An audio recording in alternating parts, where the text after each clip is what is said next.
के हर ग्रंथ में लिखा है कि प्रातः ब्रह्म मुहूर्त में जागिए, सूर्य उदय होने से पहले जागिए, क्योंकि सूर्य उदित होने से पहले स्नान करने पर गंगा स्नान का फल प्राप्त होता है।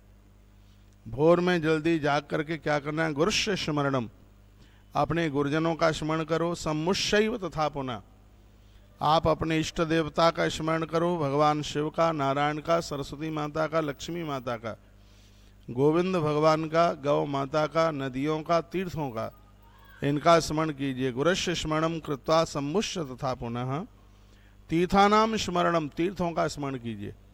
जो भी जितना भी आप वृंदावन है, काशी है, मथुरा है, गया जी है, गोदावरी है, जहाँ भी जो भी आप स्मरण कर सकें वो जपिए, स्मरण कीजिए। ममापि निज राणाम भई मुन्यादीदाम तथा मुनि, ऋषियों का स्मरण कीजिए।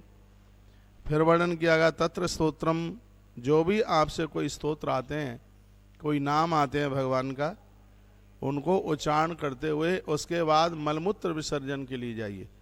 पहले बिस्तर पर बैठे बैठे देवी देवताओं का आह्वान कीजिए, उन्हें वंदन कीजिए, उन्हें स्मरण कीजिए। उसके तत्पश्चात नित्य क्रिया के लिए जाइए, नित्य क्रिया के लिए तब जाइए। उसके तत्पश्चात सावन से हाथ साफ हो सकते हैं, शुद्ध नहीं हो सकते। शुद्धता के लिए मिट्टी की बात कही है, रोज मिट्टी नहीं लगा सकते हो, तो जिस दिन आपने उपवास किया है, जिस दिन आपने कोई व्रत किया है, उस समय हाथ में मिट्टी लगा करके ही मिट्टी के द्वारा अपने हाथों को साफ कीजिए। मिट्टी से अपने हाथ साफ करें, वर्णन है। और यहाँ तो वर्णन किया गया कितनी बार मिट्टी लगाएं। ब्राह्मण को 5 बार मिट्टी लगानी चाहिए, क्षत्रिय को 4 बार लगाना चाहिए, वैश्य को 3 बार लगाना चाहिए, और कनिष्ठ वर्ण के व्यक्ति को 2 बार मिट्टी, हाथ में 2 बार मिट्टी लगानी चाहिए। तो इस प्रकार से 4 वर्णों की शुद्धि के लिए, पवित्रता के लिए इस बात का वर्णन किया गया। स्नानु तु विधम कार्यम तीर्था दिशम क्रमेण तु, तीर्थों में स्मरण करते हुए गंगा यमुना नर्मदा जैसी पवित्र नदियों का स्मरण करते हुए और फिर आप स्नान कीजिए। देह शुद्धिम तथा कृत्वा, देह की शुद्धि के लिए मलमूत्रम, जब तक आप मलमूत्र विसर्जन के लिए, कितनी सुंदर बात कही है। आप कोई उपवास करते हैं, यदि मल विसर्जन के लिए नहीं गए और सीधे स्नान कर लिए, आपकी पूजा का, उपवास का कोई भी फल प्राप्त नहीं होता। इसलिए तो मैं कहता हूँ कि ऐसा जीवन जियो कि रात को खाए हो तो सुबह पेट साफ हो जाए। लेकिन जो उल्टा पुल्टा खाते हैं उनका पेट साफ होता ही नहीं है, सब कचड़ा अंदर भरा पड़ा रहता है। तो यहाँ पर वर्णन किया गया है, आपका मन नहीं है तो भी जाइए, धुले हुए वस्त्र पहन करके, और फिर भगवान का पूजन करें। तावत दूरम न कर्तव्यम न यावत चंदनम छिपेद तंदुलई सुंदरस तत्र पूजिए शंकरम मुदा। 2 चीज़ों से भगवान से अति प्रसन्न होते हैं। एक तो भगवान को चंदन लगाया जाए, और एक भगवान को बिना टूटे चावल चढ़ाए जाए। भगवान भोलेनाथ को चावल इतना प्रिय है कि भगवान भोलेनाथ के ऊपर 1.25 लाख चावल चढ़ाने से लोग अखंड लक्ष्मी प्राप्त कर लेते हैं, बहुत धन प्राप्त कर लेते हैं। इतनी बड़ी महिमा है। यावत चंदनम छिपे तंदुलई सुंदरई तत्र पूजिए शंकरम मुदाहा, एक भी चावल टूटा हुआ ना हो। और ऐसी पूजा में दुरस्त चावलों को, बिना टूटे हुए चावल आप रखिए, उनसे पूजिए और भगवान को चंदन लगाएं। कुसा अपा मार्ग कर्पूर जात चंपक ही पाटलई, भगवान को कुसा प्रिय है। अपा मार्ग के अंदर कबुआ, कपूर, करवीर, कनेर के फूल, ये उन्हें बहुत प्रिय है। तत्पश्चात फिर कहा जलेन जलधारा च कल्पयेत परमेश्वर। आप जो भगवान को जलधारा चढ़ा करके जो अभिषेक करते हैं, कल्प कल्प तक पाप स्पर्श नहीं कर सकते। जलधारा भगवान शिव के ऊपर चढ़ाने की इतनी बड़ी महिमा है। वैसे भी कहा गया जलधारा शिव प्रिय, अलंकार प्रिय विष्णु। भगवान नारायण को अलंकार प्रिय है। भानु सूर्य भगवान को नमस्कार प्रिय है, लेकिन जलधारा शिव प्रिय भगवान महादेव को जलधारा बहुत प्रिय है, बहुत ही ज़्यादा प्रिय है। जलधारा बहुत प्रिय है, इसलिए भगवान शंकर को अभिषेक करके उनके ऊपर जलधारा छोड़नी चाहिए, ऐसा वर्णन किया गया। मंत्र पूर्वम प्रकृतभ्याम पूजवाम सर्वफल प्रदा। यदि आपसे मंत्र आते हैं तो मंत्रों के साथ में यदि अभिषेक करते हैं आप, तो उसका पूरा का पूरा फल मिलता है, उसमें कहीं किसी भी प्रकार की कोई कटौती नहीं होती। आपसे कोई भी मंत्र नहीं आते हैं रुद्राष्टाध्यायी के, कोई भी मंत्र आपसे नहीं आते, तो ओम नमः शिवाय का तो जप आप कर ही सकते हैं। ओम नमः शिवाय का जप कीजिए। ओम नमः शिवाय, ओम नमः शिवाय, ओम नमः शिवाय, ओम नमः शिवाय, ओम नमः शिवाय। इस मंत्र के जप के द्वारा भगवान शिव का महारुद्राभिषेक कीजिए। और मैं आपको क्या बड़ी बात बोलूं, एक छोटी से छोटी बात मैं आपको बोल रहा हूं। आप अपने घर में भगवान शिव का अभिषेक आज से ही आरंभ कर दें, कल सुबह से आरंभ कर दें। यम यम चिंतते कामम, तुम जो सोचेंगे वही अपने आप में बिल्कुल पूरा हो जाएगा। आपके कार्यों को कोई बिगाड़ नहीं सकता, आपके कार्यों को कोई रोक नहीं सकता। आपकी हर समस्या का समाधान उसी समय हो जाएगा जिस समय आप भगवान शिव का महाअभिषेक, महारुद्रा अभिषेक आप आरंभ कर देते हैं। अपने घर में शंकर की पिंडी रखिए। तुलसी वन आश्रम ने भी देश में बहुत शिवलिंग भेजे हैं।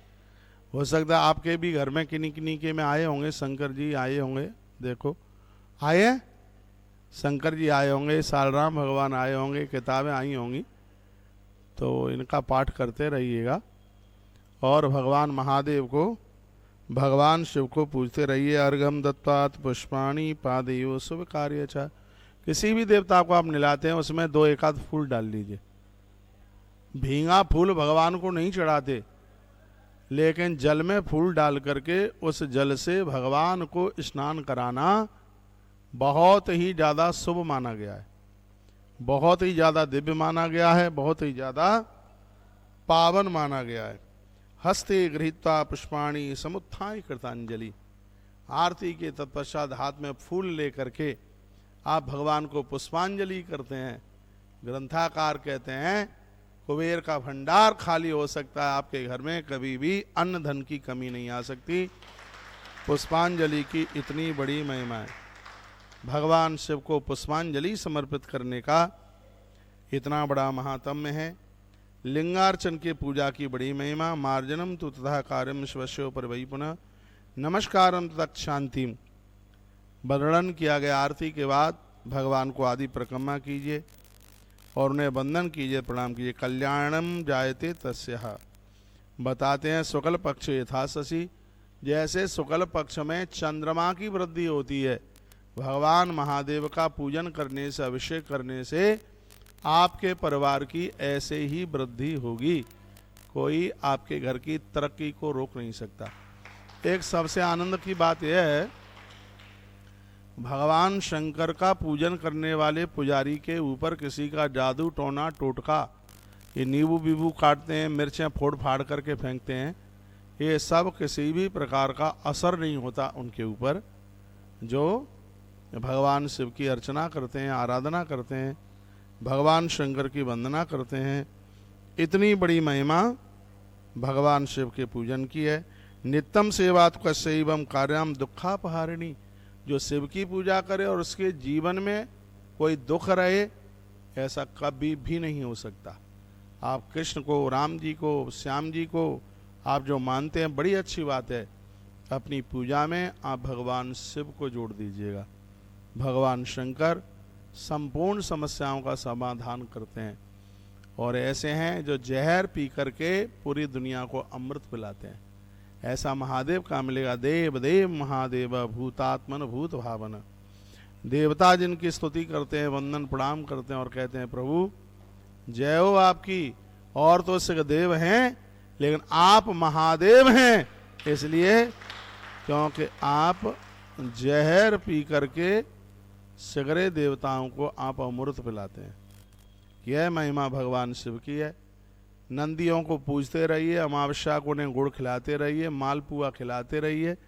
आपके घर में, किसी के भी घर में पितृदोष नहीं रहेगा। क्योंकि नंदी इनका मोबाइल बंद करो, नंदी साक्षात भगवान महादेव का रूप है, भगवान शिव का रूप है। यदि आपके बच्चों की कुंडली में मंगली दोष, यदि आपके बच्चों की कुंडली में काल सर्प दोष और भी कोई दोष है, हर अमावस्या को नंदी को गुड़ खिलवाओ, मालपुआ खिलवाओ उन बच्चों के नाम से, घी के लड्डू खिलवाओ नंदी को, और आप देखेंगे तत्काल वह दोष ही शांत हो जाएगा, वो अपना प्रभाव नहीं दिखा पाएगा। यह भगवान शिव की बहुत बड़ी महिमा है, भगवान भोलेनाथ की बहुत बड़ी महिमा है। तो आप इस देवता के साथ में जुड़िए। आइए लिंगार्चन के बारे में कुछ चर्चा मैं आपसे करता हूं, क्योंकि मुझे भी अभी निकलना ही है, मेरी अभी ट्रेन है। यहाँ कहीं छायापुरी स्टेशन पड़ता है, कितना दूर है? हमने तो देख, आधा घंटा लगेगा। अच्छा, ज़्यादा लग जाएगा, जाम जूम बहुत है रोड पे, तो उसके लिए हमें जाना पड़ेगा ही। आप वृंदावन आए हैं कभी? नहीं आए? आश्रम आए हैं? आप तो आए। आप सबको फिर निमंत्रण है, आप वृंदावन पधारिए। बहुत जोर से गौशाला का निर्माण हो रहा है, मठ का निर्माण हो रहा है, नंदीशाला का निर्माण हो रहा है, बहुत बड़े बड़े कार्य छिड़े हैं। उसी के लिए मैं पूरे देश में निकला हूँ, रात भर यात्रा करता हूँ, दिन भर कथा सुनाता हूँ, बहुत आनंद आ रहा है। सूरत की कथा सुनी आपने? किस किस ने सुनी सूरत की कथा? श्याम बाबा मंदिर में बड़ा अद्भुत आयोजन हुआ है और बहुत आनंद हुआ है। आनंद इतना हुआ है कि आनंद की वर्षा हुई है। तो कार्यक्रम तो 3 ही दिन का था और बहुत अच्छा लगा है, बढ़िया लगा है। और अब रास्ते में बड़ौदा मिला है, अब यहाँ से मेरी ट्रेन है कुछ देर के बाद में, और थोड़ा पूरा दिन आज खाली होता तो ज़रूर एक व्यवस्थित कथा आपको सुनाई जाती। मुझे तो विश्वास भी नहीं था कि आप इतने लोग इकट्ठे हो जाएंगे, मुझे तो था कि 10-5 लोग आ जाएंगे, लेकिन आपकी संख्या बड़ी अच्छी लग रही है। माता जी आई हैं अभी। मैया राम राम। आपको पता लग गया है कार्यक्रम हो रहा है? इस समय हम काशी विश्वनाथ महादेव मंदिर, जवाहरलाल नेहरू मार्ग, और वहीं के ऊपर के हॉल में बैठे हैं। मंदिर बड़ा अद्भुत है, बहुत अद्भुत है यहाँ का मंदिर। मंदिर तो अद्भुत है ही, लेकिन आप भी बड़े अद्भुत हैं।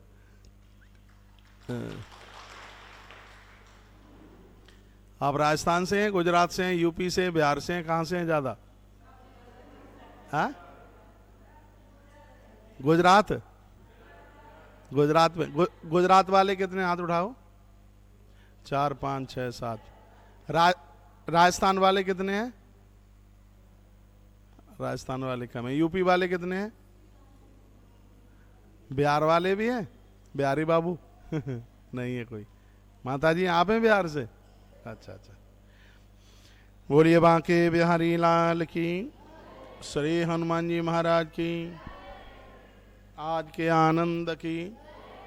ये जितने भी देवता हैं वो सब भगवान शंकर की शिव पिंडी की पूजा करते हैं, सब शिवलिंग पूजन करते हैं। वर्णन किया लिंगानी कल्पतैव अधिकारानुरूपता विश्वकर्मा दौतेभ्यो नियोग्य मम वाहरे। स्वयं श्री विश्वकर्मा जी ने शिवलिंग बना करके इन देवताओं को दिए। वर्णन किया गया है किसको कौन सा शिवलिंग दिया। विश्वकर्मा जी ने जो शिवलिंग बनाए, उन्होंने कुबेर जी को सोने का शिवलिंग प्रदानित किया। जो कुबेर भगवान हैं वो सोने के शिवलिंग के ऊपर पूजा करते हैं। देवराज इंद्र को पद्मराग मणि का शिवलिंग बना करके दिया है। और पीले जो शिवलिंग हैं वो भगवान वरुण देव जी, भगवान विष्णु इंद्र नीलमणि के जो शिवलिंग हैं उनकी पूजा करते हैं। अग्निदेव वज्रलिंग की पूजा करते हैं। और जो ब्राह्मण लोग हैं वह बहुत ज़्यादा मिट्टी के शिवलिंग की पूजा करते हैं। नाग लोग हैं, नाग चंदन के शिवलिंग का पूजन करते हैं, और नाग मूंगे के शिवलिंग का भी पूजन करते हैं। और माता दुर्गा मक्खन के शिवलिंग का पूजन करती है। यह महिमा भगवान के शिवलिंग की पूजा की है। पारे के शिवलिंग भी पूजे जाते हैं और एक एक शिवलिंग है वो अपने आप में बड़ा अद्भुत है, बहुत ज़्यादा प्रभावशाली है शिवलिंग, जिसको कहते हैं नर्मदेश्वर। अभी मैं सूरत में भी जिनकी चर्चा कर रहा था, ऐसे भगवान नर्मदेश्वर हैं जिनके ऊपर नीचे जहाँ भी आपने चढ़ाया है वो सब ग्राह्य है, उसको आप स्वीकार कर सकते हैं, उसमें कहीं किसी भी प्रकार का भेद नहीं है। भगवान नर्मदेश्वर के ऊपर चढ़ाया गया जल, उनके ऊपर चढ़ाया गया फल, वह आप बिल्कुल ले सकते हैं। एक बात कही गई है, भले ही मंदिर का पुजारी क्यों है, शंकर की पिंडी के ऊपर यदि दक्षिणा चढ़ी है, उस दक्षिणा को मंदिर के पुजारी, औरों को तो छोड़िए, मंदिर का पुजारी भी उस दक्षिणा का पाचन नहीं कर सकता, उससे वह अपना परिवार न चलाए। पिंडी के ऊपर चढ़ा हुआ वो पैसा किसी न किसी परहित और परमार्थ के कार्य में ही उसको लगाया जाए, ऐसा वर्णन है। जब पूजा आप कराते हैं, आप भगवान के ऊपर जो भी कुछ चढ़ाते हैं ठीक है, लेकिन जो पैसा है वो ऊपर पिंडी के ऊपर ना चढ़ाते हुए दक्षिणा है उसको वह नीचे ही चढ़ाइए। आइए, कौन सी चीज से अभिषेक करने पर क्या प्राप्त होता है वो सुन लीजिए। सबसे पहले तो जो आपने अभिषेक के लिए जल इकट्ठा किया है उसको सूती कपड़े में छाने, ताजी पानी लें। मैंने पूर्व में भी बोला है, गर्म पानी से भगवान को न नहलाइए, ताजी पानी लीजिए, मोटर चलाइए, ताजी पानी लीजिए, उसमें 2 चीज़ें डालें पानी में। और आज की कथा को सुन करके तो 3 चीज़, तीसरी फूल और डाल लें, गुलाब जल डाल लें। 2 चीज़ में, एक है कपूर और एक है किसी तीर्थ का जल, नदियों का जल, गंगा जी का जल हो, नर्मदा जी का जल हो, केदारनाथ का गौरी कुंड का जल हो। इन तीर्थों के जल से पूजा के पानी का जो दोष है वो समाप्त हो जाता है। एक और बड़ी सुंदर बात कही है, जिस पात्र में आप भगवान के लिए जल भरते हैं उसको राख से सूखा मांजिए, वो गीला नहीं, उसको राख लीजिए। और आपने वैसे भी मिट्टी से मांज करके यदि आपने पानी से उसको धोया तो सूती कपड़े से उसको पोंछ लीजिए बिल्कुल। इस देश में हमारी बहुत बातें मानी जाती हैं। कल रात्रि को सूरत में मैं एक राठी परिवार में, बड़ा अच्छा परिवार है, उनके घर पर था मैं रात को। 85 साल की दादी माँ, मैं कोई अतिशयोक्ति नहीं कर रहा हूँ, सब देश भगवान से जुड़ा है, लेकिन कुछ लोग ऐसे हैं जिनके ऊपर भगवान की इतनी बड़ी कृपा है। और सच मानिए, पैसा होने के बाद भी हम भगवान से जुड़े रहें, कुटुंब खानदान खूब होने के बाद में भी भगवान से जुड़े रहें, तो यह भगवान की बहुत बड़ी कृपा है। नहीं तो संपत्ति आती है तो ना चाय छूटती ना कॉफ़ी छूटती, सबसे पहले भगवान ही छूटता है। लोगों की जितनी तरक्की होती है उतने ही वो भगवान से दूर चले जाते हैं। खूब भगवान आपको संभ्रांतता दे, ऊंचाई दे। मैं बड़ौदा तक आया हूँ, आप हमारी बहुत बातें मानते हैं, आप सबको मेरा निवेदन है, प्रार्थना है, भगवान को मन छोड़िए। और जो भगवान को नहीं छोड़ेंगे वो कभी अपने माता पिता को भी नहीं छोड़ सकते, अपने सास ससुर को नहीं छोड़ सकते, माँ बाबू जी को नहीं छोड़ सकते। ये बहुत बड़े देवता, ये बहुत बड़े भगवान हैं। आप हो जाएं 60 साल के, माँ हो 80 साल की, इस अवस्था में भी माता पिता का भय होना चाहिए, माता पिता का डर होना चाहिए। ये हमें पता होना चाहिए कि हमारे ऊपर किसी का अधिकार है और हम किसी के अधिकार के नीचे ही अपने जीवन का निर्वहन कर रहे हैं। ईश्वर ने बड़ी कृपा करी है कि हम यहाँ मनुष्य बन करके यहाँ आए हैं, तो हम अपनी मनुष्यता को बिल्कुल भी ना खोएं। और आइए, मैं कुछ बातों का आपको निवेदन कर रहा हूँ जिसको सुन करके आपको बहुत अच्छा लगेगा। जो कि पूजा प्रकरण की बात मैंने आपको बोली है, पूजा करने से पहले सामग्रियाँ पूरी इकट्ठी कीजिए। 1 रात पहले भी आप कर सकते हैं। दूध अमृत है, दूध कभी बासा नहीं होता, बहुत ध्यान से सुनिएगा, दूध बासा नहीं होता, तीर्थों का जल कभी बासा नहीं होता, शहद बासा नहीं होता, चीनी बासी नहीं होती, फल भी बासे नहीं होते हैं कभी। इन सब चीज़ों को अमृत में लिया गया है।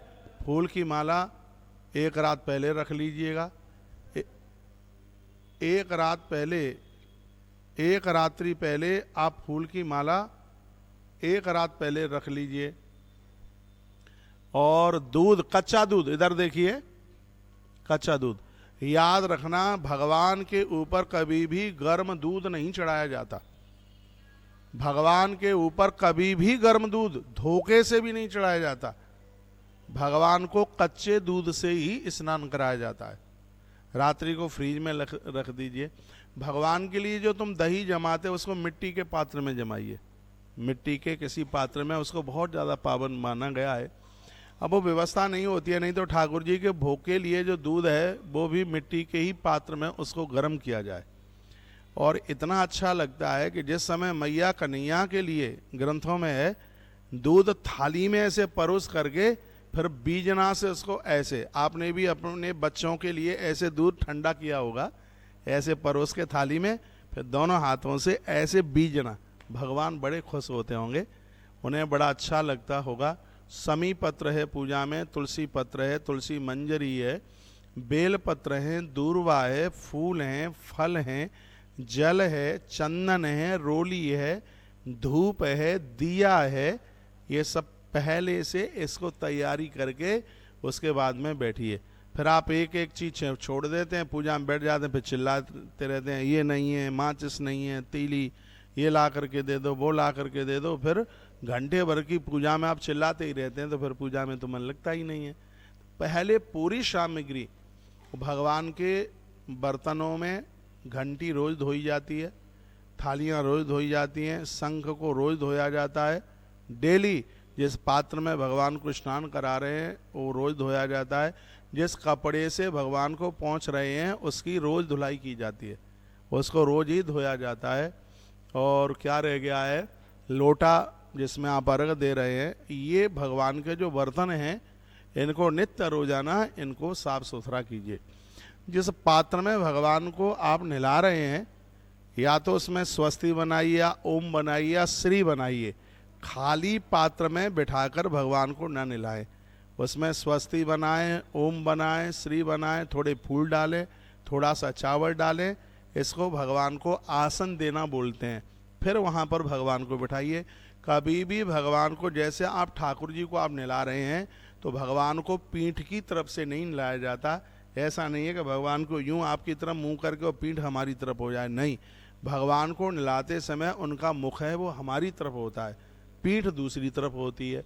और भगवान के चरणों में सबसे पहले उसमें आप चावल चढ़ाइए, फूल चढ़ाइए, हाथ जोड़िए।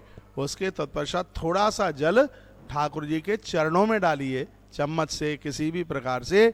उसके तत्पश्चात फिर ऊपर से आप डालना शुरू कर दें। अब यहाँ बात चल रही है भगवान शंकर जी की। शिवालय में जब आप पूजन करते हैं, आपके घर में शंकर जी हैं। यदि शिव पंचायतन है, शिव पंचायतन में 5 आते हैं। बीच में शिवलिंग है, ठीक हमारी नाक के सामने गणेश जी बैठे हुए हैं, इधर की तरफ है पार्वती मैया बैठी है, ऊपर कार्तिकेय जी बैठे हैं, और जहाँ पानी गिरता है वहाँ श्री नंदी जी महाराज बैठे हैं। तो जब भगवान शंकर को नहलाया जाता है तो सबसे पहले गणेश जी के ऊपर जल डाला जाता है। गणेश जी के बाद में फिर आप किसी के भी ऊपर आप डाल सकते हैं, क्योंकि गणेश जी जल तत्व के देवता हैं। आपके कार्यों में कभी विघ्न आता ही नहीं है यदि आप अपनी पूजा को आप भगवान गजानंद से आरंभ करते हैं। इससे तो भगवान गणेश जी भी प्रसन्न होते हैं, कोई भी देवता रूठेगा नहीं। यदि आप अपनी पूजा को भगवान गणपति से आरंभ करते हैं, अपनी पूजा को आप गणेश से ही आरंभ कीजिए। सबके बाद में दूध दही जो भी है वो नंदी के ऊपर डालिए। नंदी धर्म का प्रतीक है, बिल्कुल नंदी बड़ा अद्भुत है। नंदी के कान में जो भी कुछ आपने कह दिया है वो सब महादेव के पास में वह सूचना पहुंचेगी। नंदी बड़ा प्रमुख है। नंदी पितृदोष समाप्त करता है, नंदी हमारी अकाल मौत को दूर करता है। नंदी की इतनी बड़ी महिमा है। राम जी के हनुमान, महादेव के नंदी, शब्द नहीं है इनकी महिमा का वर्णन करने में। इतने अद्भुत देवता हैं ये, इतने अद्भुत देवता हैं। अपने नंदी के गले में कलावा बांधिए, नंदी के गले में कलावा बांध दीजिए उनके में। नंदी के कंठ में कलावा बंधाई रहे 1 आध महीने में, फिर उसको खोलते रहिएगा। तो ये कुछ पूजा का जो प्रकरण है वह बड़ा अद्भुत है। और इसमें संसार की सभी समस्याओं का जो समाधान है वो देवताओं की पूजा करने से हो जाता है। लिंगम तो द्विविधम प्रोक्तम वायुहान तरद्वजा वायम स्थूलम समादिष्टम सूक्ष्माभ्यांतरम मतम। 2 शिवलिंग की पूजा करो पर डे, एक तो है स्थूल और एक है सूक्ष्म। ये बात को ठीक से समझ लें। जो स्थूल है वो है पत्थर का, स्फटिक का या नर्मदेश्वर सामने रखे हुए हैं, ये इसको कहते हैं स्थूल शिवलिंग। एक सूक्ष्म है, और वो सूक्ष्म क्या है, वो आपके अंतर में घटित हो रहा है, जिसको ओमकार के नाम से जाना जाता है। जब बाहर आप भगवान शंकर को निला रहे हैं और अंदर ओमकार का उच्चारण हो रहा है, तो आपका एक अभिषेक तत्काल 100 अभिषेक के बराबर हो जाता है। इसलिए भगवान शंकर का जो अभिषेक है वो मौन रह करके नहीं, ओम ओम शब्द का उच्चारण करके ही भगवान शंकर का ये महारुद्राभिषेक करें। आप 6 महीना करके देख लीजिएगा। यदि 6 महीने में सब कुछ ना बदल जाए तो फिर हमारे ऊपर फाइन लगा देना आप कि आपने हमारा टाइम वेस्टेज कर दिया। बड़ौदा में आए थे और ये बोल करके चले गए, एक एक घंटा हम देते रहे लेकिन हमें तो कुछ मिला ही नहीं। ऐसी कोई चीज़ नहीं है जो आपको ना मिल पावे। कुंवारी कन्याएं महादेव की पूजा करेंगी, अच्छा घर और वर उन्हें प्राप्त होगा। विवाहित देवियां भगवान महादेव की पूजा करेंगी, उनके घर में सब कुछ आनंद से ही घटित होगा, किसी भी चीज़ की कोई कमी नहीं रहेगी। महात्मा लोग भगवान शिव की पूजा करेंगे, उन्हें इष्ट का दर्शन, भगवान की सामीप्यता, ईश्वर की सानिध्यता उन्हें प्राप्त होगी। इसमें कोई भी संशय वाली बात नहीं है। इसलिए आप सबको बहुत आग्रह पूर्वक मैं निवेदन करना चाहूँगा, भगवान शिव की पूजा, भगवान शंकर को करवीर फूल, कनेर फूल गुरुवार के दिन अपने बच्चों से शंकर जी के ऊपर ओम नमः शिवाय बोल करके पीले कनेर के फूल चढ़वाइए। निश्चित रूप से बच्चों को सभी विद्याएं चल के आ जाएंगी। बच्चे पढ़ने में कमज़ोर हैं, रोजाना संध्या के समय भगवान महादेव के मंदिर में पिंडी के सामने घी का दिया जलवा करके रखिए और आप देखिए पढ़ाई में बच्चे कितने होशियार होते हैं। आप करके देखिए, आनंद हो जाएगा। धरती की ऐसी कौन सी समस्या है जो समस्या भगवान महादेव जिसको पूरा ना कर दें। भगवान शिव के दरबार में संपूर्ण समस्याओं का समाधान होता है। एक भी समस्या ऐसी नहीं है जिसको भगवान शंकर जिसको पूरा ना कर दें। बोलिए शंकर भगवान की। सिर्फ आधी मिनट के लिए हर हर महादेव शंभो, काशी विश्वनाथ गंगे, हर हर महादेव शंभो, काशी काशी विश्वनाथ गंगे, काशी अमर का महादेव शंभो, काशी हर हर महादेव शंभो, काशी हर हर महादेव शंभो। बोलिए शंकर भगवान की जय हो। बोलिए शंकर बाबा की, काशी विश्वनाथ भगवान की। गोधूमानस्तथा पूजा प्रशस्ता शंकरस्य वै। महीने में एक बार 1.25 लाख गेहूं के दाने महादेव के ऊपर चढ़ाइए। महीने में एक बार, प्रदोष वाले दिन चढ़ा लीजिए। प्रदोष वाले दिन आप अन्न मत खाइए, लेकिन गेहूं या चावल के द्वारा 1.25 लाख चावलों के द्वारा पूरे घर के लोग बैठ जाओ और भगवान शंकर को आप, इस ग्रंथ में तो लिखा है कि 8 सेर में 1 से 1.25 लाख गेहूं हो जाते हैं, पर कोई हमें उज्जैन में बता रहे थे कि वो 4.25 किलो में ही हो जाते हैं। तो आप ऐसा करना, 100 ग्राम गेहूं तौल करके फिर उसके दाने गिन लेना कि 100 ग्राम में कितने होते हैं, तो उस हिसाब से उसको कैलकुलेट कर लेना। और ये बड़ी अद्भुत बात कही गई है, लिखा है गौ धू माँ नस तथा पूजा प्रशस्ता शंकरस्य वै। जिस नारी के गर्भ में संतान समाप्त हो जाती है या गर्भ में संतान नहीं आ रही है या उस स्त्री पुरुष को ऐसी कोई दिक्कत है जिससे संतति का सृजन नहीं हो रहा, संतान का जन्म नहीं हो रहा, तो शिव महापुराण में लिखा है संतति वर्धते तस्या यदि लक्षा विधिकृता। संतान प्राप्ति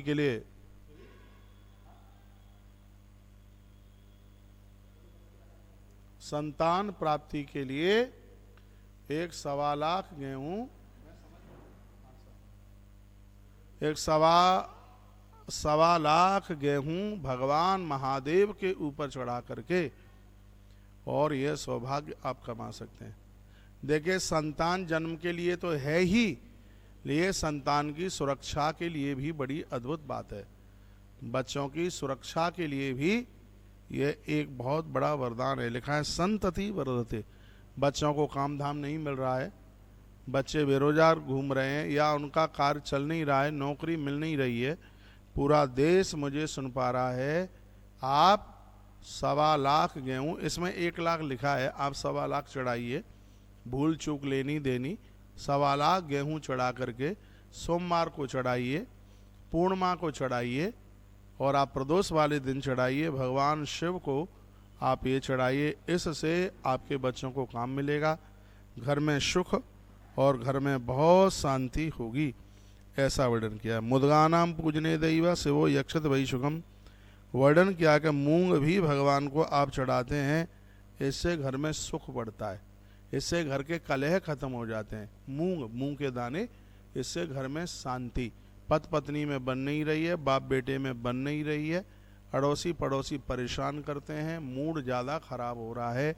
1 लाख मूंग के दाने भगवान महादेव के ऊपर चढ़ाइए। ये बात रिकॉर्ड करने के लायक है, लेकिन आप रिकॉर्ड कर नहीं पाए हैं।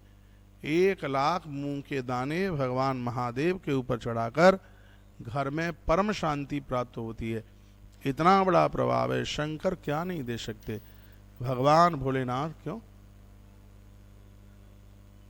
यार, मैं बोल रहा हूं ना, पहले ही लगाओ थोड़े। हाँ, तुमने काट दिया क्या? अरे तो अब चल रहा है कि नहीं चल रहा? अरे हम तो बचू कर रहे, लगा। बोलिए बांके बिहारी लाल की, श्री हनुमान जी महाराज की। तत्पश्चात अरेर के फूलों से भगवान शंकर की पूजा होती है। अरेर के फूल, अरेर जानते हैं आप? कहीं इसको तुमर भी बोलते हैं, तुअर बोलते हैं। भगवान शंकर को ये फूल अपने आप में अति प्रिय, बहुत ज़्यादा प्रिय। केवलम दूध धाराम च तथा कार्य विशेषता। यदि कोई कार्य बिगड़ा है तो दूध की धारा से उस कार्य को बनाया जा सकता है। कच्चा दूध लीजिए, पानी में मिलाइए और उससे भगवान शिव का अभिषेक कीजिए, जिससे आपकी संपूर्ण समस्याओं का समाधान हो जाएगा। शर्करा मिश्रता तत्र हृदय बुद्धि जड़ो भवेत। यदि बच्चे पढ़ने में कमजोर हैं, उन्हें मृगी का रोग है, माथे में दर्द है, मस्तिष्क में पीड़ा है, बहुत ज़्यादा कष्ट है, आधा सीसी का दर्द है, मस्तिष्क दुखता है, मृगी का रोग है, तो थोड़ी शक्कर दूध में डालकर उसको मीठा करके भगवान शंकर का महा अभिषेक कीजिए, आनंद हो जाएगा, कमाल हो जाएगा। लिखा है केवलम दुग्धाराम च तदा कार्याम विशेषता शर्करा मिश्रता तत्र यदा बुद्धि जड़ो भवेत। यदि जड़ बुद्धि हो गई है, वो भी बुद्धि गुरुदेव बृहस्पति जी महाराज के बराबर हो जाएगी। इतनी बड़ी महिमा है भैया ये भगवान शंकर की। यदा च उच्चाटनम देहे जायते कारणम बिना। शंकर का अभिषेक करोगे तो किसी का उच्चाटन, किसी शत्रु का भी प्रभाव नहीं होगा, कोई दुश्मन भी हमारे और आपके ऊपर अपना हमला नहीं बोल सकता। इतना बड़ा प्रभाव है। राई का तेल शिव के ऊपर चढ़ाया जाता है, शत्रुनाम तापनार्थम, शत्रु परेशान करता है। सरसों का तेल पानी में मिला करके शंकर जी का उससे अभिषेक कर दिया जाता है, तो इससे भी ये एक बहुत बड़ा इसका ये समाधान है। धारा गंगा जल तैव भुक्ति मुक्ति फलप्रदा। आप गंगा जल पानी में डाल करके आप भगवान को चढ़ाते हैं तो मृत्युंजय समुद्भवा। मृत्युंजय का मतलब है मृत्यु को जिताने वाले भगवान महादेव। तो गंगा जल से भगवान का स्नान कराने पर इससे आयु मिलती है, भक्ति मिलती है, धन मिलता है, और सबसे बड़ी बात यह है गंगा जल से भगवान को स्नान कराने पर इष्ट दर्शन होता है, भगवान का दर्शन होता है।